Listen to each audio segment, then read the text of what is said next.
Charles, it's 12 noon. Let's get started. Let's get rolling. All right, so we are glad you're here for the Mile High Market Brief. We've got a number of stories that we've compiled to share today, and we are starting with a story that's a little bit of what do you call it?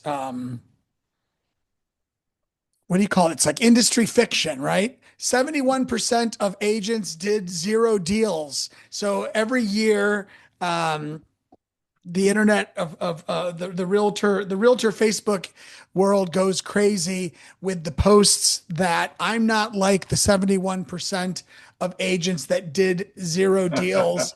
And of course, when you put something on Facebook, it becomes officially true. And so NAR did a little study into the viral 71% zero deals claim. And here's what we found out. It's completely false. The actual numbers are much lower. According to NAR's 2026 member profile, 6% of individual realtors had zero transactions, 2% of teams had zero transactions. Um, and what they say in their story, where's the story from, Charles? Was this from Uh, Housing this, Wire? this is Housing Wire, yeah. Yeah. What they say in their story um, is that claim of 71% is taking into account property managers and appraisers and other people that have licenses who never at the beginning of the year said they were going to sell any homes. Charles, what else do you see in here? Yeah, I think what's interesting is just how you started this conversation, which is funny. I didn't think that you were going to go that direction. And yet I think that Abraham Lincoln once said you can't trust everything that you read on social media.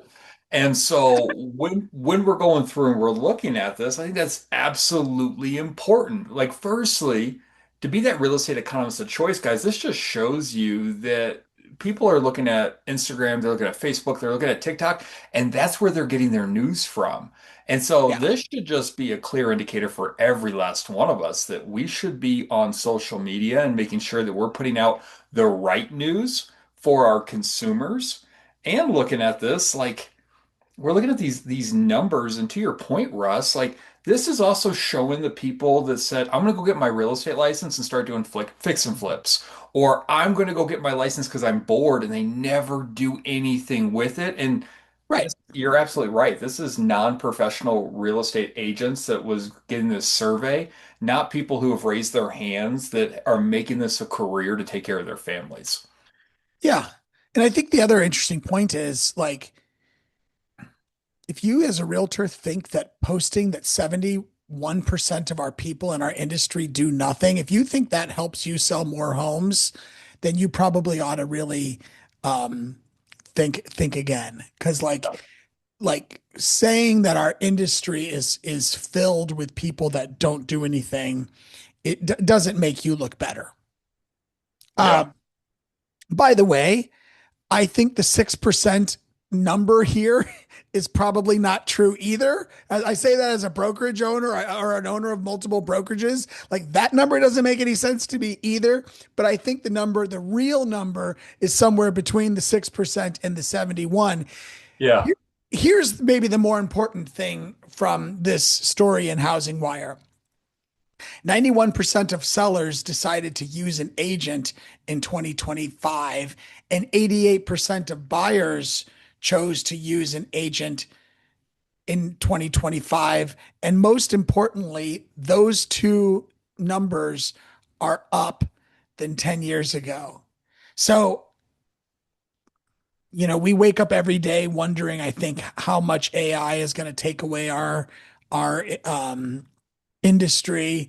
And things are different than they used to be in lots of places, and more people than ever with increases in technology usage, more people than ever are choosing to use a realtor. Yeah, absolutely. So um Charles, why don't you take lead on this compass thing? Yeah, this is interesting. This actually got some Facebook traffic yesterday as well. And it was kind of interesting because when we look at this, this is a transaction fee. And you look at this, and I think the headline's super misleading. It says Compass sued by home buyers over 475 transaction fee. And like a $475 transaction fee is not what is the issue when you go through this story. The issue is this, that language that there was going to be a $475 transaction fee was never disclosed. And when they go through, guys, here's I think the important thing as we're looking at how we conduct real estate business in our own businesses. One of the biggest things that we need to make sure that we're doing is disclosing and that we're being very upfront about any business practice that we are going to be executing along the way. And so as we're going through here, they're saying this is a proposed class action lawsuit. And while nothing has happened yet, this is truly over $475 that was not brought up in the very beginning of the transaction. 30 days later, there is a line item for $475 on a property that was probably five, six, $700,000. And this is where the issue has popped up. And so, Russ, like when you're looking at a transaction fee, firstly, are we seeing these in our industry? And what is your take on what we're seeing with this super litigious time that we're in right now? Yeah. Well, first, I have to be careful about how I say this. Um, I remember once upon a time thinking how expensive my executive assistant was as an agent. And I met this woman who had a business a little bit bigger than mine. She had been at KW's for KW for longer than me. Her name's Kelly Hager. And Kelly, I was complaining to her about the cost of my admin, and she said, why not do a $300 or $350 transaction fee with every deal? And we totaled it up, and I realized a $350 transaction fee with every deal would fully compensate my person based on my sales units at the time.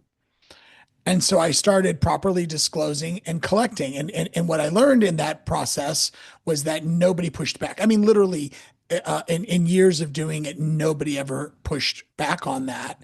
And it allowed me to give my clients much better service and not have to come out of pocket really with it. Um, did I answer the question you asked me, Charles? Yeah, absolutely. I think that 100% you did. And I think that's what's super interesting about this article and what you said. And even if we were to go back to the NAR settlement lawsuit, Yeah. no one has a problem paying for service.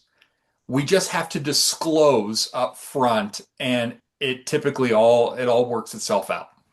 We've seen across the country that if anything has changed, it's that commissions have slightly gone up since the lawsuit. Mhm. Um, and really, after $1 billion, situation 2.5 years ago, it shocks me that, well, nothing really shocks me, but it's interesting to me that there's a new lack of disclosure lawsuit out there over a transaction fee. It just, if you're going to charge something, you have to talk about it. You have to talk about it loud, and you have to talk about it clearly, and you have to talk about it upfront. Yeah, well, that's just because 71% of the industry didn't do a deal last year. Yeah, Right. exactly. Yeah, exactly right. So Harvard did put together a housing report, and this housing report has, as they say in the headline, a darker message than affordability. And what they say here is that the middle class home was always an historical uh, accident. I think that should be an, not a historical, Charles, if I recall my English classes. Um, properly. But Harvard says that today's housing market is becoming increasingly difficult for middle income Americans to enter. They note that home ownership is becoming wealth driven, and family wealth and inherited equity are playing a larger role in who can buy a home than in previous generations. They note the 40-year median first time home buyer age and that only 21% of purchases last year were first-time homebuyer purchases, a historical record. But interestingly, at the bottom line, what they say about this is kind of like how it's supposed to be. Yeah, I think what's interesting as we look through these articles and we have these conversations, and for us that have been through family reunion and coming up on mega camp in the next couple of, I would say months, but I think the number was like 35 days or something at this point, is that when we talk about inflation, inflation is a threat to democracy. And the reason for that is what we have the lower class and the upper class, and the middle class is going one way or the other, but mostly it's getting pushed to the lower class. And so what we're seeing here is that with the cost of money, we are real estate agents and we are fortunate and we deal in the highest ticket item that most Americans make in their life. And when you couple that with interest rates, we have an affordability issue. And it's not that we have an American dream issue as we're looking through and we're having these conversations. So when we're looking at this, this is what we're seeing. We are seeing the median first time home buyer is now 40 years old. And so the other side of this conversation is this is our messaging, is our conversations, are we doing everything in our power right now to make sure that we understand everything to be able to help someone get into a home? And are we aiming that messaging at a 40-year-old demographic, knowing that they are the ones that are entering into this industry of ours to purchase real estate? Yeah. You know, I remember being in Italy a number of years ago, maybe 20 years ago, and having a conversation with a jeweler there. And we were talking there about, I was asking him what, his life looks like at home, outside of the jewelry store. And in his home, he lived with his mother, he lived with his daughter, he lived with his daughter's husband. And like life there was different in terms of who got to buy a home. And he kind of indicated that his daughter someday will save up enough money to be able to go buy. um what's interesting, I think, about this story is Harvard's basically saying today is more the way it's supposed to be. And the fact that money has been cheap and was driving down the cost of the barrier of entry for first time home buyers, that's the anomaly. And if we want to get back to that, some major changes are going to happen. Yeah, Like absolutely. like we need long-term solutions regarding how money is acquired, in terms of housing supply, in terms of what the government's going to do. I was driving in Nebraska yesterday, excuse me, driving home from Nebraska yesterday, and I don't know, for whatever reason, I passed a number of new developments along Highway 80 and Highway 70 that were talking about $200,000 new construction. And I thought, you know, this is kind of like this is kind of like the solution, if you live in Nebraska, of what you're going to do in order to become a first time home buyer at a younger age. Yeah, absolutely. I think you're going to start to see Nebraska, Wyoming, some of these areas that, for the most part, do not have a very large population of people outside of, cattle. And so, as we're looking at this, what we're going to see is these lesser populated area, these lesser desirable areas, if you will. We're going to start to see them get more populated, and more people are going to be moving there. We're going to start seeing industry. We're going to start seeing a lot of stuff start moving that way because, again, that is a lesser dollar amount to be able to afford. And we're just going to start seeing that start happening over the next couple of years. Yep. All right. So we decided to throw this article in here. Um, and this is on the Road to Housing Act. Now, as you probably we talked about it was it last week, Charles, It that we was talked last about it? week. Yeah. Yep. Before it passed both um, the Senate and the House. Congress passed the largest federal housing bill in decades. Key to it, it's bipartisan legislation. I think I think all but five senators voted for it. I don't know what it was on the House of Representatives side. The five nays were saying they weren't opposed to the legislation. They were just more focused on the SAVE Act as opposed to the Road Act. The focus of this bill, which Trump has not signed because Trump is saying we don't want to do anything until we have a solution to voter ID. And by the way, I'm not attempting to get into any political conversation here, but we're putting it out because it's a big story in our industry. Um, the focus of this Road to Housing Act is to reduce regulatory barriers, to streamline approvals, and to encourage faster housing development, which we were just talking. Manufactured housing gets a boost. With some new rules and changes in regulation that could reduce the construction cost of affordable housing. Institutional investors will be given more limitations in order to prevent them from scooping up industry and making it harder for first-time home buyers and lower income home buyers to get properties.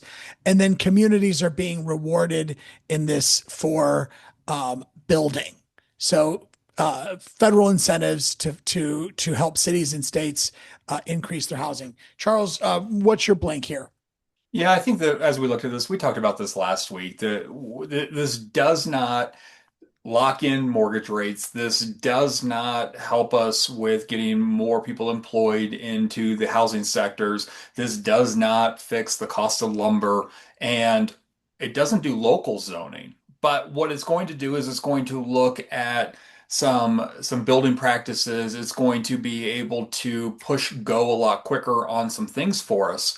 And so we don't necessarily believe that this is going to have a huge impact, at least in Colorado. And at this rate, what we will see is that eventually it will get passed. And yet, what we do know is there's a little bit of a stall at this point, and we're just going to have to hang on and just see what happens next. Yeah. And I think that's the point. When something has bipartisan support in the Senate and in the House of Representatives, I mean, I don't know what it's going to take to get it signed into law, but I think it's on the way. And what I liked hearing, and I'm somebody who watches all news channels so that I can see what every side's saying. What I found interesting is that nobody has anything bad to say about the Road to Housing Act. It's No. completely positive. So I think we see it happen as soon as we.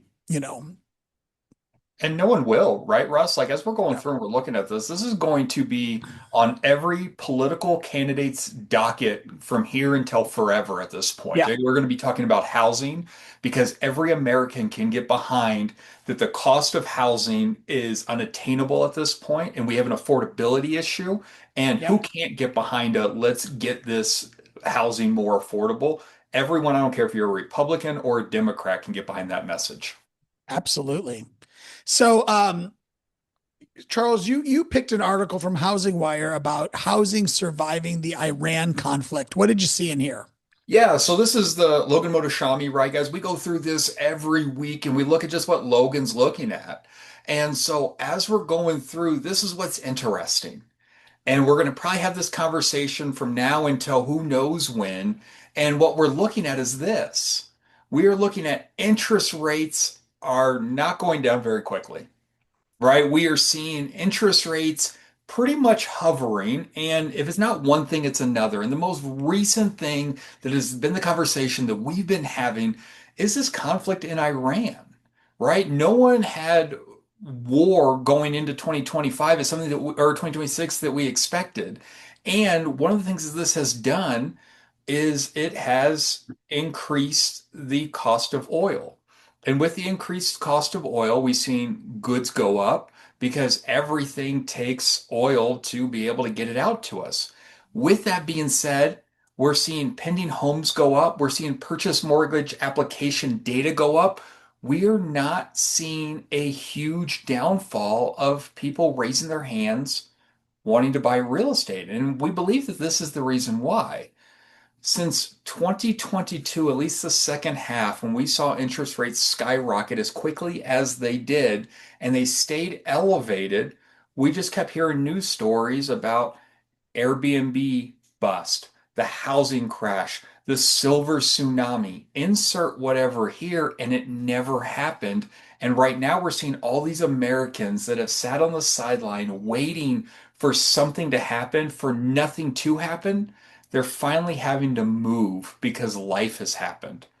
And so, as we're looking at this, Russ, and we're thinking about buyer demand or inventory, even price reductions, what should we be looking at as real estate agents or be thinking about?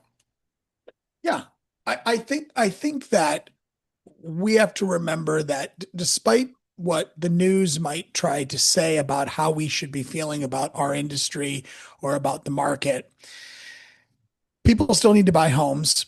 And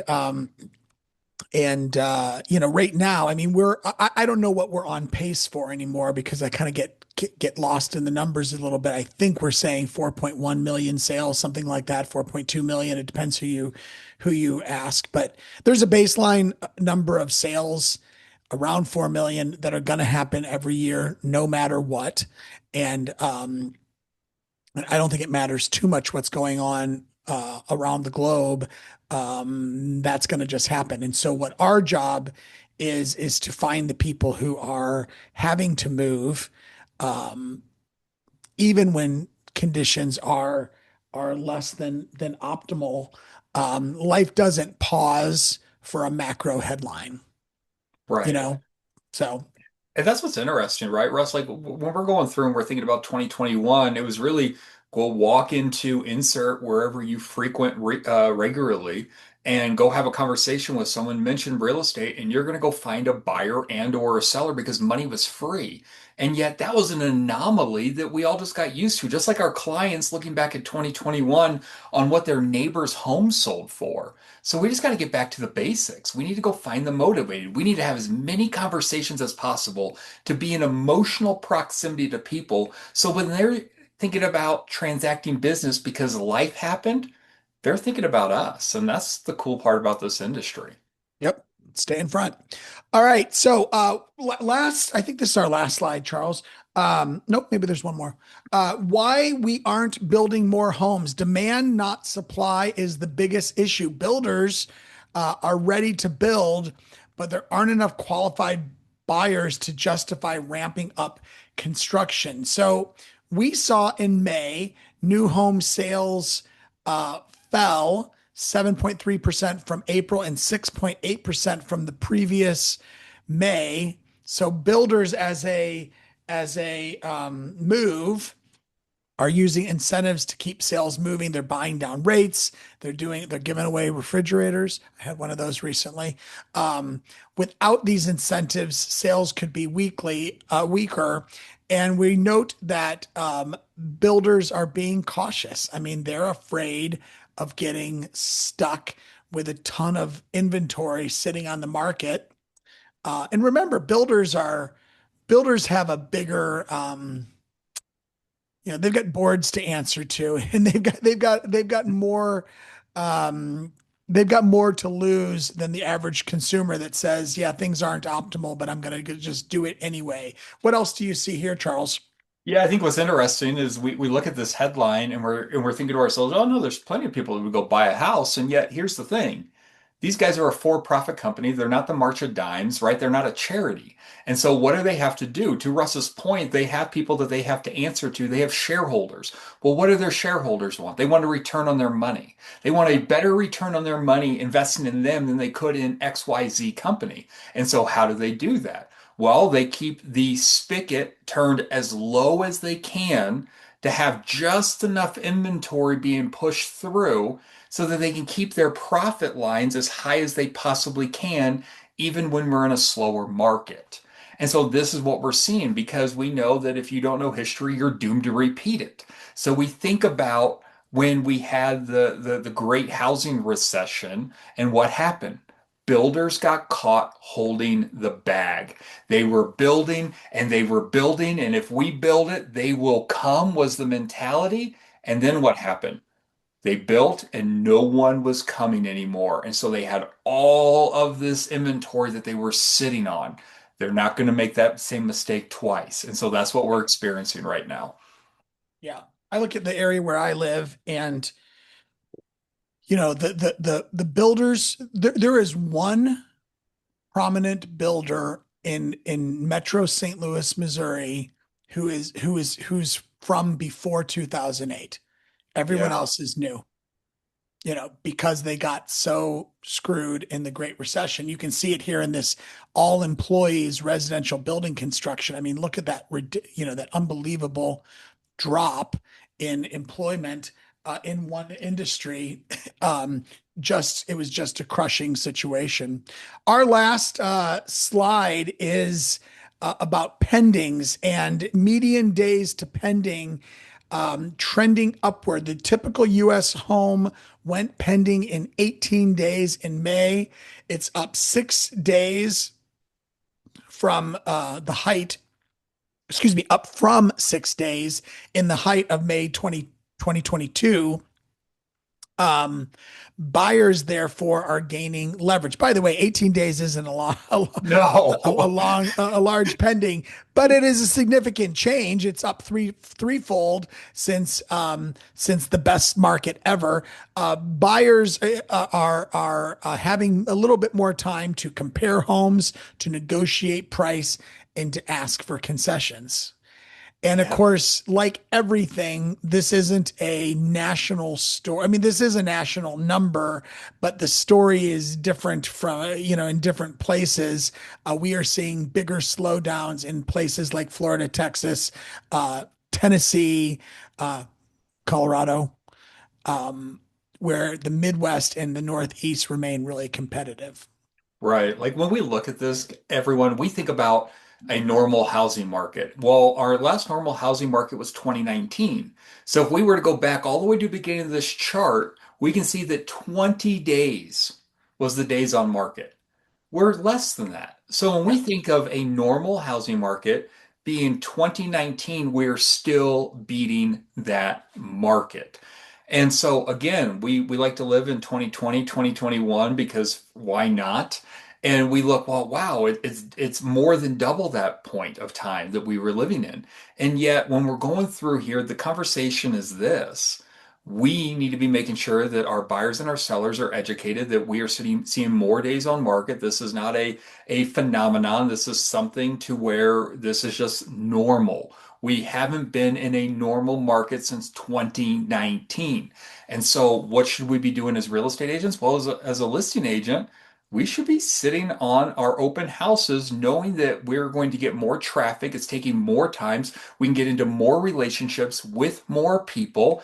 And with our buyers, just know that buyers are seeing this as well. So the psychology of a buyer is, well, I don't need to be in any hurry because houses are sitting longer. And so, as that real estate economist of choice, as the person that they hired to be a fiduciary, we need to be going through and even doing the eye test with them. Is it house A or is it house B? Does it check all of your check boxes and help them make the decision? Because looking at data like this is going to slow people down and they could miss an opportunity thinking that there's more time on the clock than what they truly have. Yeah. There's more time than there used to be, but there's still not much time, Yeah. not in the spring market. All right. Hey, Charles, have a great week. Thank you all for being here. Thank you, everyone.